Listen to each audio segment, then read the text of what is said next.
নলেন গুড় বা খেজুর গুড়ের পায়েস তো অনেক বানিয়েছেন, এইভাবে একবার বানিয়ে দেখুন, এর স্বাদ সারা জীবন মুখে লেগে থাকবে।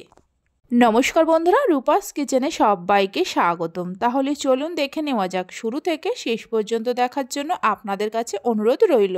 প্রথমে একটা প্লেটের মধ্যে কিছুটা ছানা নিয়ে নেব। ছানার মধ্যে অল্প করে ময়দা দিয়ে দেব, মানে 1 চামচে 3 ভাগের 1 ভাগ। মিনিট 4-5 সময় ধরে খুব ভালো করে মেখে নেব। এখানে আমি হাফ লিটার দুধের ভিনিগার দিয়ে ছানা কাটিয়ে নিয়ে 2-3 বার জল দিয়ে ভালো করে ধুয়ে নিয়ে ছানা থেকে জল ঝরিয়ে নিয়েছি। ছানা ভালো করে মেখে নেওয়ার পর ছোট ছোট করে লেচি কেটে নেব। এবার একটা করে লেচি নিয়ে হাতের মধ্যে পাকিয়ে এইভাবে গোল বলের মতো করে তৈরি করে নিতে হবে।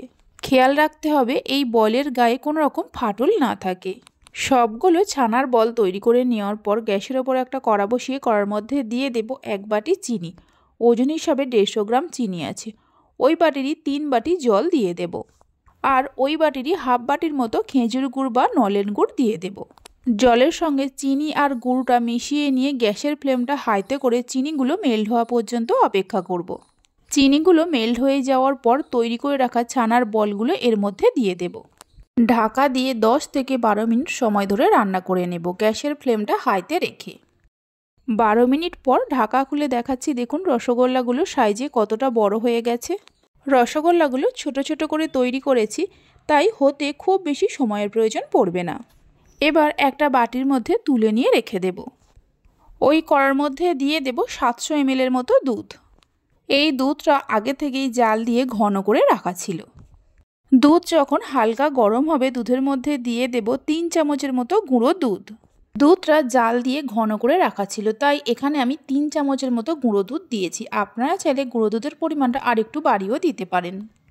গুঁড়ো দুধটা লিকুইড দুধের সঙ্গে মিশিয়ে নিয়ে গ্যাসের ফ্লেমটা হাইতে করে দুধটা একবার ফোটা পর্যন্ত অপেক্ষা করব।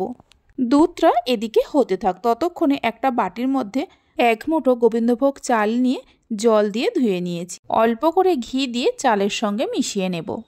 ওজন হিসেবে 50 গ্রাম চাল আছে।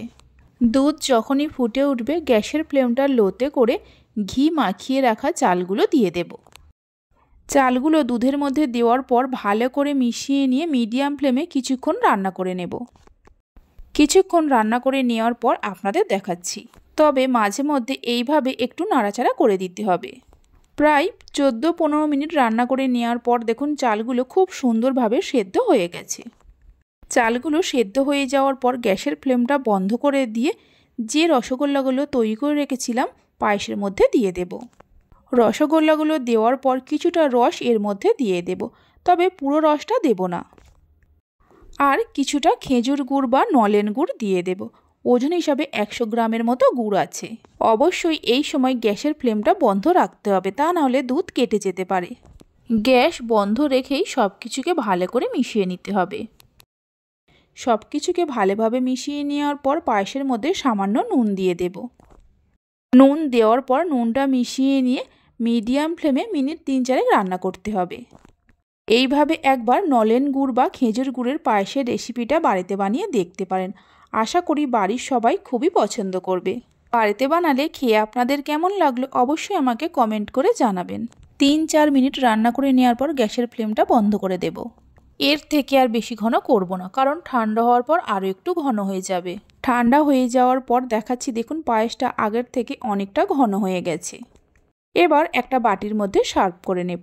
রেসিপি ভালো লেগে থাকলে অবশ্যই একটা লাইক করবেন, বন্ধুদের সঙ্গে শেয়ার করবেন। ভালো লাগলে চ্যানেলটি সাবস্ক্রাইব করে পাশে থাকা বেল আইকনটি প্রেস করবেন নতুন রেসিপির আপডেট পাওয়ার জন্য। তাহলে চলুন ভিডিওটা আমি এখানেই শেষ করছি। আপনারা সবাই ভালো থাকবেন, সুস্থ থাকবেন। ধন্যবাদ।